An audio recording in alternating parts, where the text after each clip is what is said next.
Well, hello, beautiful people. Mursegeorge here. I wanted to bring you a little footage here. This is a typical Thursday night. So, in particular, this was Thursday, August 7th, 2025, at Lone Star Paramotor in Church, Texas. Anyway, I am still a student there. I've been a student there for a couple of months, and I'm up to about 30 flights now. On this night, I wasn't flying. I was flying my drone, so I stayed on the ground, but I did get in the air. Got my drone in the air, and I wanted to capture some footage of one of the newer students. His name is Bryson. He's early 20s, and he was flying his ninth flight this evening. What you're seeing right now is some old timers flying their ultralights, and they're pretty cool to watch. My son and his girlfriend were out there last night, and they really enjoyed seeing these ultralights.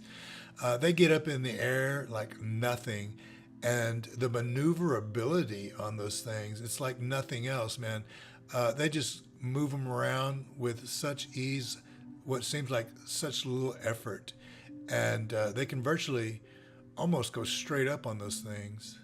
But very neat vehicles. One of these days I want to get into that, I think. But right now I'm still learning to fly paramotor. I'm new to the aviation game, but I'm enjoying it. Hey, if you're interested, man, this place is something else, man. And the people are too. Lone Star Paramotor. Easy to find information on them. Just Google that and you'll get a link to their website. They have a great website, all the information, and they've got some videos and some testimonials and you name it, all kinds of links to information. So here's Bryson. He is taking off. He's going to be in the air in a couple of seconds.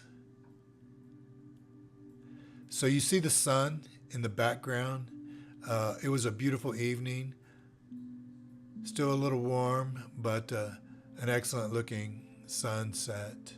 So Bryson's in the air. I'm following him with my drone.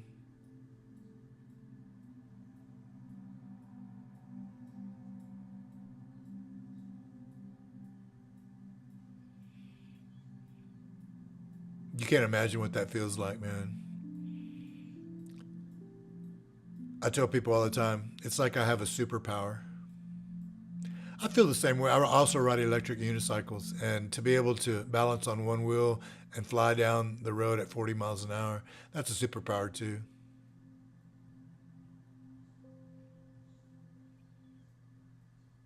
Beautiful sunset. There's nothing like being able to see the world from this perspective. Most people never get the opportunity. And I always thought that it was out of my grasp. I lived by this school a number of years ago. My children still do. And I used to always see them flying in the mornings and in the evenings. And I just thought this was, some wealthy folks that had access to stuff that I could never get into. But that's not true. Anybody can do this. You don't have to be a wealthy person. It's not the same as getting into general aviation. It's not the same as getting your pilot's license. You actually do not need a license to fly these things. They are considered ultralights. There are some rules and regulations that you have to abide by, but if you pay for schooling, for education, you get instruction on all these rules and regulations so that you can stay within the bounds of the law. What's more important in my mind is you get instruction on how to fly safely and not hurt yourself or hurt anybody else. So the course is, just to be clear, ground school as well as flying. So ground school means all the rules and regulations and all the things that are going to keep you safe and legal. And then, of course, they get you out there with the equipment and teach you all about that. It's a 10-day course, but not everybody has 10 days straight to dedicate to something like this. So they're very flexible. They work with you. And like I said, I've been coming out there for a couple of months, and I still consider myself a student. I still get instruction regularly, but as you progress, and they gauge you along the way. Everybody's different. Everybody progresses at different rates. They'll gauge you, and slowly but surely they become, well, they make sure that you become more and more safe and independent.